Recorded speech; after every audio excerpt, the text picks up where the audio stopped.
नदीमुद्दीन साहब, आपसे बात शुरू करूं। बहुत सारी मस्जिदें दुनिया भर में तोड़ी गई, भारत में नहीं दुनिया भर में तोड़ी गई, क्या बुरी तरह से तोड़ दी गई। सालार गाजी को गिरा के पटक के मार डाला गया युद्ध में, क्या? तो क्या कोई नेता समाजवादी पार्टी का या इंडिया गठबंधन का ऐसा बोल सकता है कि अल्लाह में ताकत नहीं, इस्लाम में ताकत नहीं, मस्जिद में कोई ताकत नहीं?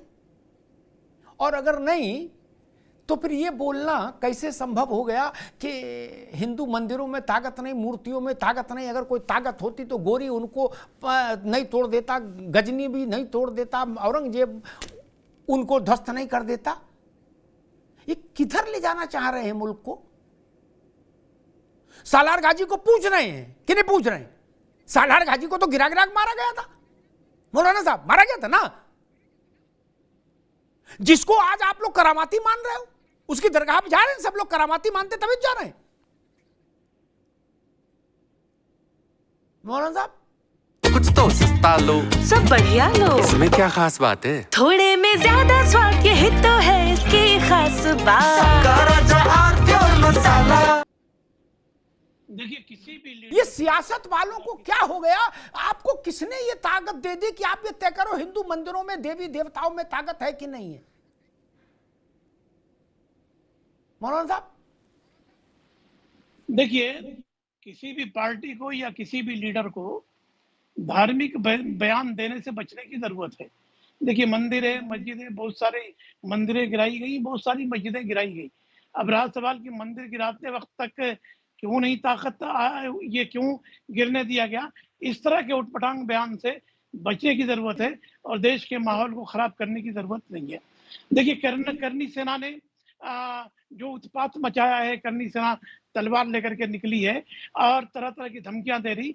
इस देश के अंदर कानून का राज है, सभी को कानून का पालन करना चाहिए, मगर जो लोग मंदिर पर इस तरह का सवाल उठा रहे हैं उनकी कड़ी निंदा भी है और बचने की जरूरत है और देश के माहौल को खराब मत करिए, मगर करनी सेना पर भी लगाम लगाने की जरूरत है। देखिए, राणा सांगा ने बुलाया नहीं बुलाया, ये तथ्यों की जांच करने की जरूरत है। इतिहास को आप खत्म नहीं कर सकते। कुछ लोग कहते हैं कि उन्होंने बुलाया, कुछ कहते हैं नहीं बुलाया, तो मैं कहता हूँ तथ्यों को जांच करके बात करने की जरूरत है। लेकिन राणा सांगा एक बहादुर थे और उन्होंने देश के लिए लड़ाई लड़ी, इसको भी ख्याल में रख करके बात करने की जरूरत है। नदीमुद्दीन साहब, जिन लोगों ने जी ठीक बात है। मैं नावेद शिको जी के पास चलूं, लेकिन उससे पहले एक बात कहूंगा। मुझे वही आदमी रुचता है जिसके कलेजे में इतनी हिम्मत हो मौलाना साहब, जो सबके लिए बोल सके। क्या? मुझे कमजोर लोग अच्छे नहीं लगते। बाबरी मस्जिद गिरी, इसका मतलब मामला तय हो गया? क्या इंद्रजीत सरोज जैसा बोल सकते हैं कि हम बाबरी मस्जिद गिरने के बाद अब फाइनल हो गया, अब कुछ नहीं बचा, उधर कोई ताकत नहीं, बोल सकते हैं? और अगर बोल भी दें तो मौलाना साहब नहीं बोलने देंगे, लठ दे देंगे? दे देंगे कि नहीं दे देंगे? पूरे देश में आग लगेगी कि नहीं लगेगी? एक गाजी का मेला रोक दिया तो बवंडर मचा दिया था। जो गाजी गिरा गिरा के मारा गया बहराइच में, उसको मान रहे हो जन्नती? मान रहे हैं ना? हो सकता है इंद्रजीत भी जाते हो उसकी दरगाह पे, जन्नती मान रहे हैं ना? और जन्नती था तो मारा क्यों गया? खैर, नावेद शिको, एक चीज मुझे समझ में आ रही, इसलिए मैं आपके सामने रख रहा हूं, आपको आ रही कि नहीं वो बताइएगा। महाकुंभ के बाद जो परिस्थिति बनी, उसका उदाहरण भारत के अतीत में कोई दूसरा मिलता नहीं कि 66 करोड़ लोग 45 दिन के भीतर संगम पर आकर स्नान कर गए। यानी भारत में सनातन को मानने वाले हर 2 में से 1 आदमी आके नहा गया, ठीक, औसतन। उसके बाद से मैं देख रहा हूं कि समाजवादी पार्टी ने प्रयास करके, क्रैश कोर्स आयोजित करके अपने दलित नेताओं को मैदान में उतारा। क्या? रामजी लाल को और इंद्रजीत को, कि ये चूंकि वहां जो गया उसमें तो दलित भी गया, पिछड़ा भी गया, अगड़ा भी गया, सब नहाए। तो वो जो एक एकता बनी, वो एकता किसी के लिए राजनीतिक तौर पर बोनांजा था और किसी के लिए नुकसान का अलार्म था। क्या उसी नुकसान की भरपाई के लिए इंद्रजीत को मैदान में उतारा गया है, सरोज को और रामजीलाल सुमन को? जो सुमन साहब करे मैदान सज गया है, 19 को आएंगे अखिलेश जी, तय हो जाएगा, 2-2 हाथ होंगे। और इतनी बड़ी बात इंद्रजीत सरोज कह रहे कि मूर्तियों में कोई ताकत नहीं, मंदिरों में कोई ताकत नहीं, भारत की जमीन पर खड़े होके, तो बउआ तो है ना इंद्रजीत, पुराने आदमी है, काशीराम के चेले रहे, काशीराम ने इनकी ट्रेनिंग कराई थी क्या? तो ये खेल तो जानते हैं जात का। क्या ये सपा की स्ट्रेटजी है जो कुंभ के बाद बदली है? नावेद जी को बिल्कुल ये बात सही है कि महाकुंभ ने ये साबित किया है कि भारत में सनातन धर्म एक है, एकता के सूत्र से बंधा हुआ है और जातियों में अब नहीं बटा हुआ है। कहीं ना कहीं इनके बीच में एकता स्थापित हुई और उस एकता स्थापित करने के लिए भारतीय जनता पार्टी और संघ का एक बड़ा हाथ है। सरकार ने जिस तरह से तन मन धन से इतने महाकुंभ का आयोजन किया, उसका प्रचार किया और वो सफल हुआ और इतनी बड़ी रिकॉर्ड तोड़ भीड़ इकट्ठा हुई जो दुनिया में एक रिकॉर्ड बनी, तो जाहिर सी बात है कि उसका कोई ना कोई पॉलिटिकल असर होगा और जो पॉलिटिकल आगे असर होगा वो भारतीय जनता पार्टी के फेवर में होगा और विपक्ष के खिलाफ होगा। ऐसी स्थिति में अखिलेश यादव जो सबसे बड़ा विपक्षी दल है उत्तर प्रदेश में, समाजवादी पार्टी उसके मुखिया है, वो अगर ऐसी रणनीति तय कर रहे हैं तो मैं समझता हूं ऐसा हो सकता है। लेकिन एक बात मैं याद दिलाना चाहता हूं कि महाकुंभ में सनातन धर्म की एकता का एक बहुत बड़ी मिसाल बना है। लेकिन इससे कुछ महीने पहले राम मंदिर का जो भव्य आयोजन हुआ, जो प्राण प्रतिष्ठा हुई, वो भी ऐतिहासिक था।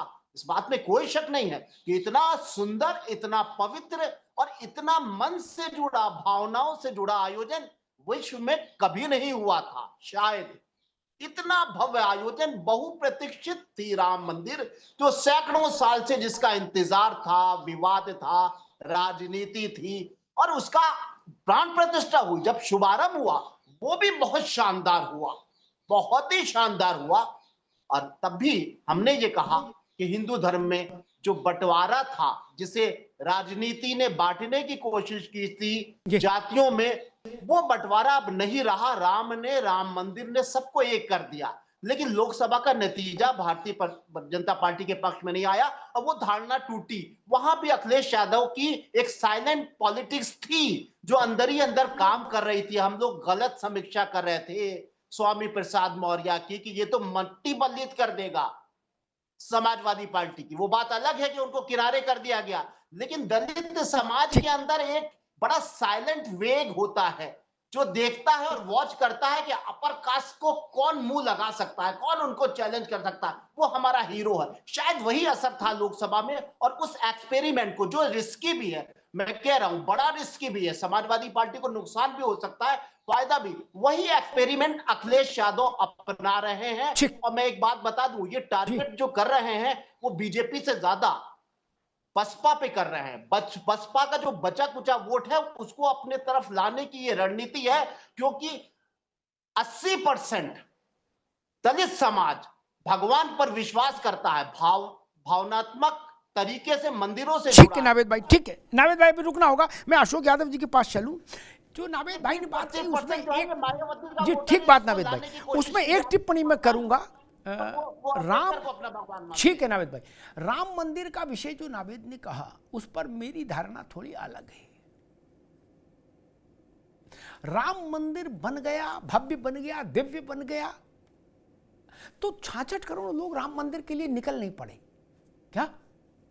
ये अंतर था। सबने जहां थे वहीं से टीवी पे देखा, प्रसन्न हुए, प्रणाम किया। लेकिन कोई 100 किलोमीटर और कोई 7000 किलोमीटर आया कुंभ नहाने। नावेद सिंह भाई, 66 करोड़ लोग चल के आए कुंभ नहाने, टीवी पे थोड़े ना कुंभ नहाए। इसलिए यह बड़ी घटना है। और जो चल के आया उसने देखा कि जिस घाट पर राजा नहा रहा उसी पर प्रजा नहा रही, जिस घाट पर जगत गुरु नहा रहे उसी पर सफाई कर्मचारी नहा रहा। ये बताने की जरूरत नहीं थी, आज मैंने खुद देखा। इसलिए कुंभ अलग है, विशिष्ट है। खैर अशोक जी, नावेद जी कह रहे हैं कि दांव है, जोखिम भी है, चित्त भी बैठ आ सकता है, पट भी आ सकता है। सिक्का तो उछाल दिया सपा ने। 2 पहलवान उतार दिए, रामजीलाल सुमन और इंद्रजीत सरोज। क्योंकि रामजीलाल तो चलो रामजीलाल है, इंद्रजीत तो बिल्कुल इंद्रजीत हो गए, समझ रहे ना, इंद्रजीत ही हो गए। वो वहां तक चले गए, बोले मंदिर की हैसियत क्या है, भगवान की मूर्ति की हैसियत क्या है। आपको इससे कितना फायदा होगा ये तो आप ही जान पाएंगे, ये आपकी रणनीतिकार पार्टी जान पाए। लेकिन मान लीजिए गांव देहात में आप चुनाव में गए और किसी ने पूछ लिया भैया वो कह रहे हैं कि मूर्ति में कुछ नहीं है, तो मूर्ति के सामने सिर्फ ब्राह्मण भी झुकाता है, दलित भी झुकाता है, काछी भी झुकाता है, कोरी भी झुकाता है, बनिया भी झुकाता है, कायस्थ भी झुकाता है, ठाकुर भी झुकाता है। कौन जात है जो मंदिर नहीं जाती? अशोक यादव, कौन सी जात है भारत में जो मंदिर नहीं जाती? दुख में, सुख में, सब में। भारत का माथा हर दिन किसी ना किसी देवता की देहरी पर झुका होता है, हर दिन। भारत के जीने की शैली है मंदिर। आखिर इतना बड़ा नेता है, पुराना, मैंने कहा ये कांशीराम ने इनकी सबकी ट्रेनिंग की, तो बौरे तो नहीं है। आला कमान से डिस्कस भी हुआ होगा कि भाई साहब ये लाइन ले ले, बोले हाँ आओ ले लो। वो तो केवल ठाकुरों तक ही गए, रामजीलाल, ये तो भगवान को लपेट लिया इंद्रजीत। अशोक जी। हाँ, अमिताभ जी, देखिए समाजवादी पार्टी का पूरा आशा है, जितने भी भगवान हैं, जितने भी मंदिर, मस्जिद, गुरुद्वारा, चर्च, जो भी धार्मिक स्थल हैं, समाजवादी पार्टी की अटूट आस्था है और हम लोग सभी भगवानों में विश्वास करते हैं। दूसरी बात, आपने इंद्रजीत सरोज जी की बात किया। इंद्रजीत सरोज जी ने जो बात कही वो हो सकता है उनका व्यक्तिगत बयान हो, लेकिन मैं तो यही निवेदन करूंगा कि अगर इंद्रजीत सरोज जी की बातों को भाजपा को झूठा साबित करना है तो जो माननीय योगी जी मठ छोड़ करके सत्ता के मंदिर में आए हैं वो रिजाइन करें और जाके मठ में बैठ जाएं। इंद्रजीत सरोज के मुंह पे टेप लग जाएगा।